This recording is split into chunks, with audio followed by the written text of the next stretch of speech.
When the pain management specialist looked at my MRI results and said the words permanent nerve damage, I felt something inside me shatter that had nothing to do with my body. This level of trauma to the pudendal nerve is consistent with prolonged compression during labor, likely from extended time in pushing position without adequate pain management or position changes. The damage is irreversible. 19 hours. I'd endured 19 hours of unmedicated labor while begging for an epidural, screaming for any pain relief, pleading with staff to help me, and they'd refused every single time. Not because there was a medical reason. Not because I'd declined it in my birth plan. But because of something I didn't discover until 8 months postpartum when I finally got my itemized hospital bill. My insurance had been showing as inactive in their system due to a clerical error, and the hospital had a policy of denying expensive interventions to patients they believed were uninsured. They'd let me suffer for 19 hours, let me sustain permanent nerve damage, let me experience trauma so severe I still wake up screaming, because someone in billing had made a mistake and nobody bothered to verify it while I was in active labor begging for help. I'd planned for an epidural from the beginning. I wasn't trying to be a hero or prove anything, I just wanted to have my baby as comfortably as possible. My pregnancy had been textbook perfect, and I'd taken a childbirth class where they'd explained all the pain management options. I'd specifically discussed epidural timing with my OB, Dr. Patterson, who'd assured me that when I arrived at the hospital in active labor, I could request one whenever I felt ready. I'd even called my insurance company 2 weeks before my due date to confirm my coverage, and they'd verified everything was active and maternity care was fully covered. I'd prepared my hospital bag, installed the car seat, and felt as ready as any first-time mother could feel. When my contractions started at 2 a.m. on a Thursday morning, regular and intense, I labored at home for 3 hours before heading to Memorial Hospital. I walked through those automatic doors at 5 a.m. believing I was about to have a challenging but manageable experience. I had no idea I was walking into 19 hours of torture that would leave me permanently disabled. The admissions process should have been my first warning sign. The woman at the registration desk typed my information into her computer, frowned at the screen, then looked at me with an expression I'd later recognize as pity mixed with judgment. "Your insurance isn't showing as active in our system," she said, her fingers clicking across the keyboard. I remember feeling confused because I'd just verified it 2 weeks ago. "That can't be right," I told her, breathing through a contraction. "I just called them. Everything's current." She sighed, clearly annoyed, and said, "Well, it's showing as inactive here. Do you have another form of payment?" I was in labor, contractions coming every 4 minutes, and she was asking me about payment methods. My husband fumbled for our credit card while I gripped the desk, and she took an imprint of it before waving us toward labor and delivery. "We'll sort out the insurance issue later," she said, but I saw her type something into the computer before we left. Looking back now, I realize that was the moment I was flagged in their system as a financial risk. That's when they decided my pain didn't matter as much as their bottom line. Labor progressed quickly, and by the time I was settled in my delivery room at 6 a.m., I was already 5 centimeters dilated with contractions that took my breath away. The pain was intense but manageable, and I felt proud of myself for making it this far.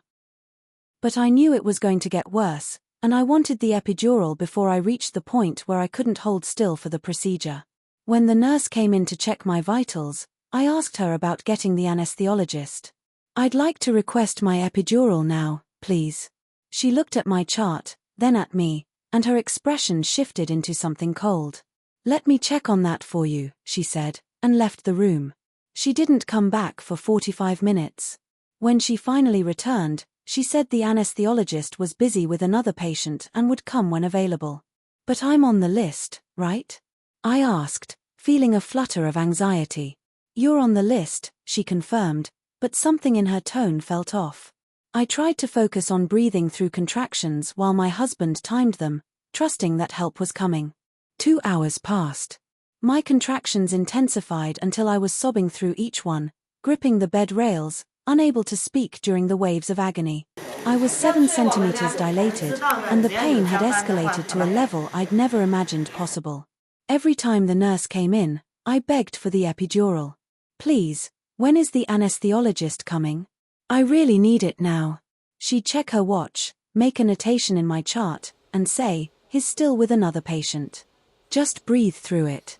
But I could hear other women in nearby rooms getting epidurals. I could hear the anesthesiologist's voice in the hallway, hear him joking with staff. At one point, I heard him walk right past my door. "Wait," I screamed. "Please. I need an epidural." My husband ran to the door, but the anesthesiologist was already gone, and a nurse gently pushed my husband back into the room. "He'll get to you," she said, but her eyes wouldn't meet mine. That's when I started to understand that something was wrong, that I was deliberately being made to wait, but I couldn't understand why. What I didn't know was that my flagged insurance status had triggered a protocol where non-emergency pain management for uninsured patients required administrative approval that nobody was bothering to request. By hour 10, I was in hell. I was 8 centimeters dilated, completely delirious with pain, vomiting between contractions, and begging, literally begging, for any pain relief at all. "Please, please, I'll pay cash, I'll pay anything. Please just give me something," I sobbed to every nurse who entered my room. My husband was beside himself, demanding to speak to supervisors, threatening to call 911, asking why his wife was being tortured. The responses varied, but the message was always the same. The anesthesiologist was busy, I just needed to hang on a little longer, I was progressing well and would be pushing soon. But soon kept stretching into hours. At one point, a nurse offered me 4 pain medication, and I accepted desperately, but it did almost nothing, just made me groggy while the pain continued to rip through me. I begged for more and was told I'd already had the maximum dose. "Then please get me the epidural," I cried. "I can't do this anymore. Something is wrong. This isn't right." The nurse actually rolled her eyes. "Labor is painful, honey. Women do this every day. You're almost there." But I wasn't almost there. I was only 8 centimeters, and I stayed at 8 centimeters for another 6 hours while my body and mind broke apart under the relentless assault of unmedicated contractions. During those 6 hours, I left my body. I can't describe it any other way. At some point, the pain became so overwhelming that I separated from myself, watching from somewhere above as this screaming, thrashing woman who looked like me endured something no human should endure. I have gaps in my memory from those hours, blackouts where the pain was so severe my brain simply stopped recording. My husband tells me I begged to die. He tells me I screamed that I wanted them to kill me, to cut the baby out, to do anything to make it stop. He tells me he stood in the hallway crying, pleading with staff to help me, and being told over and over that the epidural wasn't available right now and that I was handling labor normally. There was nothing normal about what was happening to me. I was being tortured, slowly and systematically, because of a billing error nobody had bothered to correct. Finally, at hour 16, a new nurse came on shift and actually looked at my chart with concern. "Why hasn't she had an epidural?" I heard her ask someone in the hallway. "She requested it 11 hours ago." There was a muffled conversation I couldn't make out, and then she came into my room with an expression of horror. "I'm so sorry," she whispered. "There's been a terrible mistake. Let me get this sorted out right now." 30 minutes later, the anesthesiologist finally appeared. I was so broken by that point that I couldn't even feel relief, just numbness and disbelief that help was actually coming. But when he examined me, his face fell. "She's at 9 centimeters and fully effaced. It's too late for an epidural, she's too close to pushing. The risk of the procedure at this point outweighs the benefits." I heard myself making sounds I didn't recognize, animal sounds of despair and rage. "No, no, no, please, you have to, please," I begged, but he was already backing away. "I'm sorry. You're going to have to push through this naturally now. You're so close." I pushed for 3 more hours. 3 hours of feeling my body tear apart, of experiencing every sensation as my daughter's head crowned and stretched me beyond what I thought human tissue could stretch. I felt myself rip a 2nd-degree tear that extended into a 3rd-degree because I was so exhausted and traumatized that I couldn't follow the coached breathing, couldn't control my pushing, couldn't do anything but scream and push and pray it would end. When my daughter finally emerged at 1 a.m., 19 hours after I'd arrived at the hospital, I was so destroyed that I couldn't even hold her. I was shaking violently, hyperventilating, my body in shock. The nurses took her away to be cleaned while a doctor stitched my extensive tears, and I lay there staring at the ceiling, feeling absolutely nothing. My husband was crying, holding our baby, trying to show her to me, but I couldn't connect. I'd survived something that felt like death, and the person I'd been before walking into that hospital was gone forever. The days after delivery were a fog of physical agony and psychological horror. The pain from my tears was excruciating, but worse was the pain deep inside my pelvis, a burning, electric sensation that shot down my legs with certain movements. I couldn't sit, couldn't walk without assistance, and experienced sharp stabbing pains that made me cry out randomly.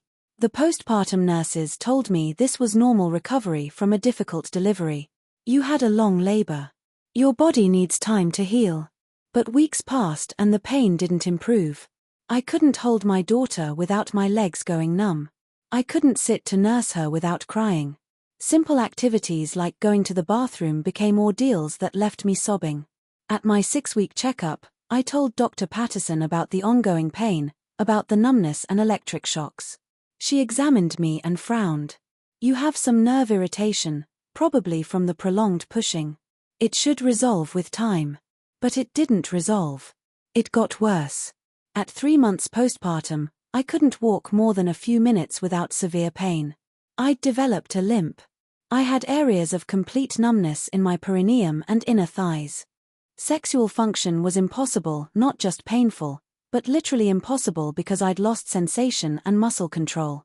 I saw a pelvic floor physical therapist who was the first person to say what others had been avoiding. This isn't normal postpartum recovery. You need to see a neurologist. I think you have significant nerve damage. The neurologist ordered an MRI and nerve conduction studies, and that's when my nightmare gained a name: bilateral pudendal nerve damage with neuralgia. The pudendal nerve controls sensation and function for the entire pelvic floor, and mine was severely damaged from prolonged compression during my 19-hour unmedicated labor. This happens sometimes with extended pushing or labor in certain positions, the neurologist explained. But typically, we see this in cases where there was no epidural to allow position changes and rest, or in precipitous deliveries. Your labor was extremely prolonged. Did you decline pain management? That question broke something open in me. I didn't decline it, I said, my voice shaking. I begged for it for 19 hours. They refused to give it to me. The neurologist's pen stopped moving. They refused. On what grounds? I didn't have an answer because I'd never been given one. That's when I started investigating, requesting medical records, demanding explanations. It took months and a lawyer's involvement, but eventually the truth came out in internal hospital documents we subpoenaed. I'd been flagged as uninsured due to the registration error, and Memorial Hospital had a policy, not written, but practiced, of delaying expensive interventions for patients without verified insurance coverage. Multiple nurses had requested anesthesia for me, but each request had been deprioritized by the charge nurse who saw my insurance status as inactive. The anesthesiologist had been informed I was low priority because I was uninsured. Nobody had bothered to actually verify my coverage with my insurance company. Nobody had bothered to check if the computer error was just that, an error. They'd just let me suffer because they assumed I couldn't pay. The insurance error was corrected 2 days after my delivery when the billing department finally called my insurance company directly. My coverage had been active all along, a system glitch had made it appear inactive in the hospital's database. By then, the damage to my body was permanent. No amount of physical therapy, nerve blocks, or medications has restored function. I live with chronic pain that ranges from uncomfortable to debilitating. I can't work. I was a kindergarten teacher, a job that requires standing and sitting and movement I can no longer do without agony. I can't exercise, can't play with my daughter the way I'd imagined, can't have the sexual relationship with my husband that we once had. I've had 4 surgical procedures attempting to address the nerve damage, none successful. I take medications that make me foggy and exhausted. I use a TENS unit and do nerve blocks and see specialist after specialist who all say the same thing: the damage is permanent, the prognosis is poor, and the window for potential recovery has closed. My lawsuit against Memorial Hospital revealed that I wasn't the first patient this had happened to. We found 3 other women who'd experienced similar delayed or denied care due to insurance verification issues, though mine was the only case involving such prolonged denial of pain management during labor. The hospital settled with all of us out of court with no admission of wrongdoing, and part of the settlement included a gag order I'm violating by telling this story anonymously. But I don't care anymore about their legal threats. What they did to me, what they do to countless women who have the wrong insurance status or the wrong color skin or come from the wrong neighborhood, needs to be exposed. I learned through my lawsuit that studies show significant disparities in pain management during labor based on insurance status, race, and socioeconomic factors. I learned that many hospitals have informal policies about delaying expensive interventions for patients they perceive as unable to pay. I learned that what happened to me wasn't a unique tragedy but a systematic failure that happens every single day in hospitals across this country. I'm 32 years old and I'll live with disability and chronic pain for the rest of my life because someone in a billing office didn't make a phone call. Because a charge nurse decided that my pain was less important than the hospital's bottom line. Because an anesthesiologist followed orders to deprioritize an uninsured patient without questioning whether that status was accurate or whether it should even matter. Because a system that's supposed to care for women during one of the most vulnerable moments of their lives instead calculates the cost-benefit of their suffering. My daughter is 2 now, beautiful and healthy and completely unaware that her entry into this world destroyed her mother's body and life. I love her desperately. But I also grieve every day for the mother I should have been, the one who could chase her at the playground, the one who doesn't wince in pain when she climbs on my lap, the one who didn't learn that in America. Your access to basic human compassion during childbirth can depend on what an insurance database says about you. I share my story with every pregnant woman who will listen. I tell them to verify their insurance multiple times before delivery, to bring printed proof of coverage to the hospital, to have their partner or advocate watch for any delays in pain management and demand explanations in real time. I tell them that if they request an epidural and hours pass without it being administered, they should demand to speak to supervisors, should ask explicitly if insurance status is causing the delay, should threaten to leave the hospital AMA if necessary. I've learned that patients have the right to pain management regardless of insurance status, that hospitals cannot legally deny pain relief based on ability to pay, but that these denials happen anyway through informal gatekeeping and prioritization systems. I've learned that labor pain is still not taken seriously by many medical professionals, that women are expected to endure suffering that would be considered torture in any other context, and that our pain is often dismissed as hysteria or weakness rather than recognized as a medical emergency requiring intervention. My voice, the one that begged for help for 19 hours, the one that was ignored because a computer said I couldn't pay, the one that screamed until it went hoarse while staff walked past my door, is the voice I use now to fight for change. I advocate for legislation requiring hospitals to provide pain management regardless of insurance status. I work with organizations exposing racial and economic disparities in maternal care. I speak at medical conferences about the lifelong consequences of undertreated labor pain. Because I know now what I didn't know then, the most dangerous thing I brought into that delivery room wasn't my unchecked insurance status or my faith in the medical system. It was my assumption that in a modern American hospital, my pain would matter enough for someone to pick up a phone and make a 5-minute call to verify coverage. My body will never recover from their decision to let me suffer. But my voice, amplified by rage and grief and determination, will never stop demanding that no woman ever endures what I endured, simply because someone decided her pain wasn't worth the cost of compassion.